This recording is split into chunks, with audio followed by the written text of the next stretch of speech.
大家好，我係馮志澤 Jack。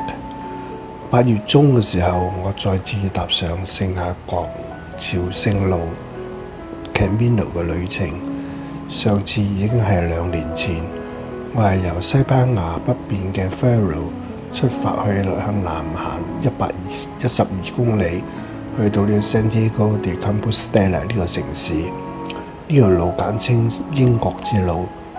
今次呢，我就係由呢個嘅葡萄牙北邊嘅 Porto 出發，就向北行，大約係274公里呢，行到去同一個嘅目的地。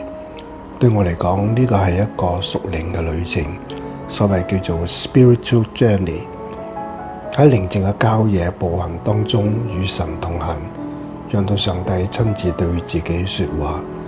喺教堂裏邊可以感受到神嘅威嚴，喺逆境困難當中去了解自己嘅限制，經歷到佢嘅保守帶領，與神同行，認識佢嘅作為，亦都認識自己更加深。所以我睇呢個係一個嘅自我發現嘅過程。13日嘅路行程已經結束咗，感恩上主能夠係加能賜力，讓我能夠完成呢個嘅旅程，走過嘅路，見證佢恩典嘅記號。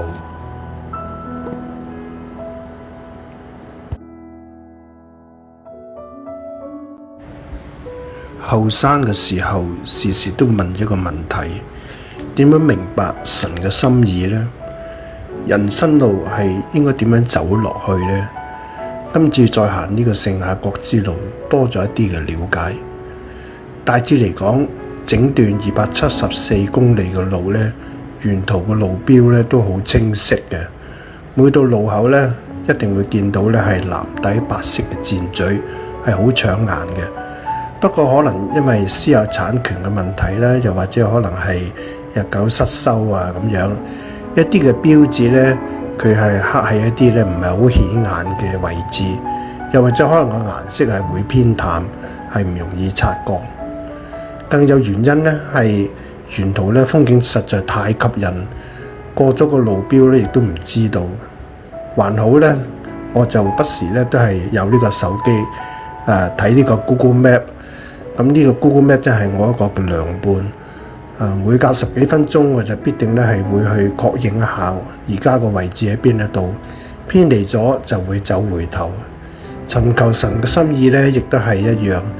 佢恩典係好多，到處都有記號，只不過自己有冇係去認真仔細尋索。有時候就算揾唔到，身邊嘅好友或者係親人呢，總會有好好嘅提醒或者意見。感謝主。